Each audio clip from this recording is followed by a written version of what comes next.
ఆత్మకూరులో రాష్ట్ర దేవాదాయ శాఖ మంత్రి ఆనం రామనారాయణ రెడ్డి పర్యటించారు. ఈ సందర్భంగా ప్రజాప్రతినిధులు, అధికారులు మంత్రికి ఘన స్వాగతం పలికారు. ఆత్మకూరులోని మినరల్ వాటర్ ప్లాంట్ ను అధికారులు, స్థానిక నాయకులతో కలిసి మంత్రి ఆనం పరిశీలించారు.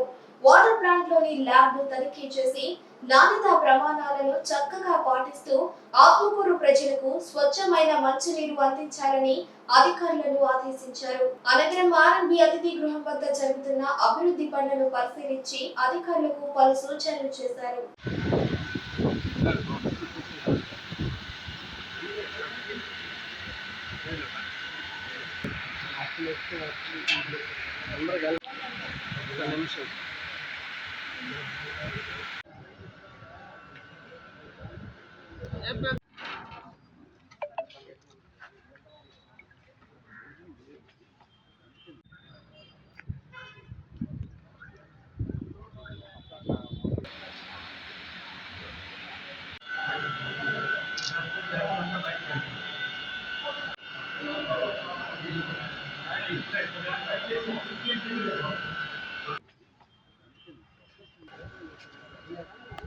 గత పాలకుల నిర్లక్ష్యం వల్ల శాసనసభ్యులు గతంలో ఈ 10 సంవత్సరాలు ఎవరైతే ఉన్నారో ఒకే కుటుంబం వాళ్ళు ఈ మున్సిపాలిటీని గెలుచుకోవాలనే ప్రయత్నం చేశారే తప్ప ఈ మున్సిపాలిటీలో అభివృద్ధి అనేటువంటిది చేయలేని అంటే దానికి అధికారులందరితో మాట్లాడి అవసరమైన శాండ్ క్వాంటిటీ కావాలంటే శాండ్ కూడా సప్లై చేయమని చెప్పి శాండ్ కావాల్సిన కలెక్టర్ గారిని అలాగే డిఎండి గారిని కూడా శాండ్ కూడా బహుశా ఇవాళ నుంచి అవైలబుల్ ఉంటుంది.